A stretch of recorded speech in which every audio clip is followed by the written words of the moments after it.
James is a mixed traffic engine. He can pull both freight cars and coaches. He's proud of his smart red paint, and so is his driver.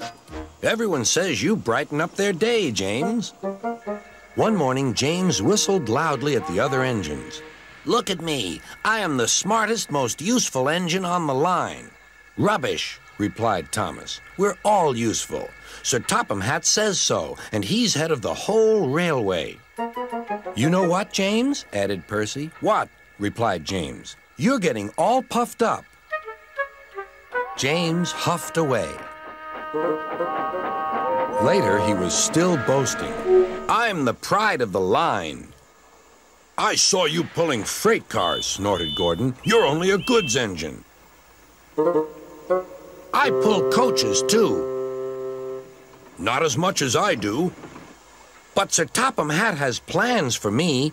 James was only making this up, but Gordon believed him. What plans? Wait and see. Oh dear, he thought. Now what'll I do? Thomas was shunting shining new coaches. Good morning, James. Are those coaches for me? Asked James hopefully. No, these are for Gordon's Express. I'll fetch your freight cars next. But James was going to play a trick on the other engines. Actually, Thomas, I'm taking the coaches. Sir Topham Hatt asked me to tell you. What about the cars? Asked Thomas. Give them to Gordon. Come on, Thomas, said his driver. Orders are orders. So when James's driver returned, James was coupled to the coaches and he puffed away.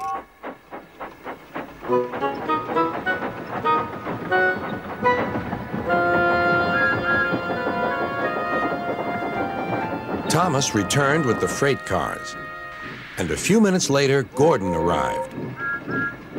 Where's the express? Thomas told him about James, and so here are your cars. Gordon was very cross, and so was his driver. Wait till Sir Topham Hatt hears about this. Meanwhile, James was enjoying himself enormously. What a clever plan! What a clever plan! He chuffed. Then he saw Sir Topham Hatt. Some jokes are funny, but not this one, James. You have caused confusion. Yes, sir, said James. You will now stay in your shed until you are wanted. The other engines teased James.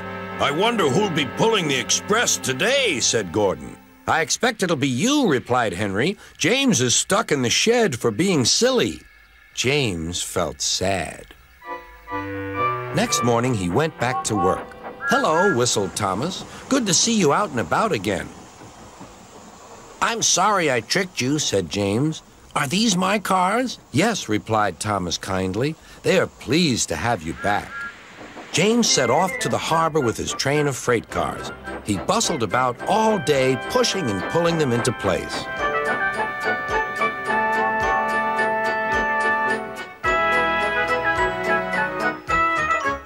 Time to go home now, James, said his driver at last. No cars or passengers, just we two.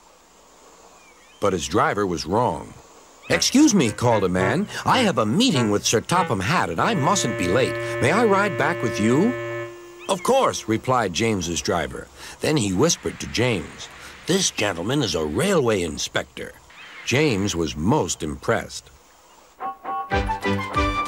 He steamed along the line as smoothly and quickly as he could.